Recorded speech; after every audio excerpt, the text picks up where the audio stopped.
امام علی رحمان نیو و کسی دیگه مثلا پرزیدنت شد. خب سوال، آیا این پرزیدنت یگان صلاحیت در دست داره؟ من شخصی من رفتم پرزیدنت شدم، من یگان صلاحیت دارم؟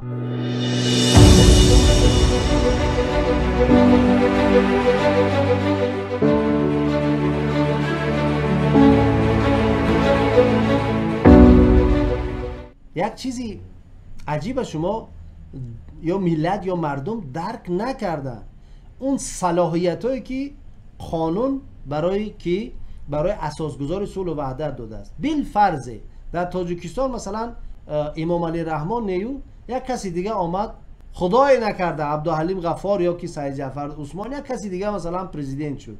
خب سوال، آیا این پرزیدنت یگان صلاحیت در دست داره؟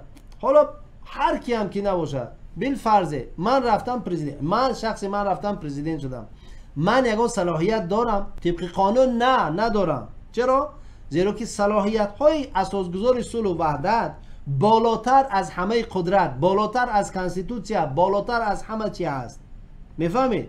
مشکل هم همین جاست برادر عزیز که اگر امام علی رحمان رفت و نامزد نشد، رفت و پرزیدنت نشد، ولی او اساسگذار میموند، یعنی قدرت اصلی و قدرت اساسی در دست اساسگذار صلح و وحدت و میماند و این پرزیدنت فقط مثل یک سروزیر، یک نمینال فیگور است، یعنی یک اشتراکچی است، یک چی است، مأمور است، یک چی اجراچی است، مثل یک سروزیر.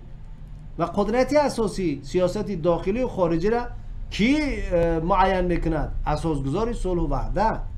این است مشکل برادر عزیز که هر کسی هم که بیاد مثلا انتخابات شد وضع تغییر نمی‌یابد.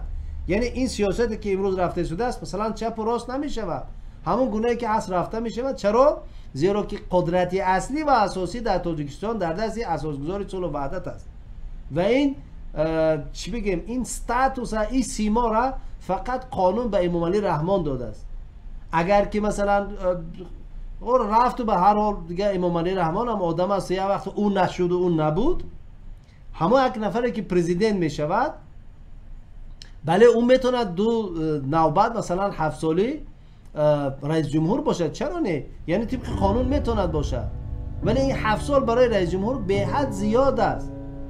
خدای نکرده مثلا اگر یه وقت وضع تغییر یافت، باید قانون انتخابات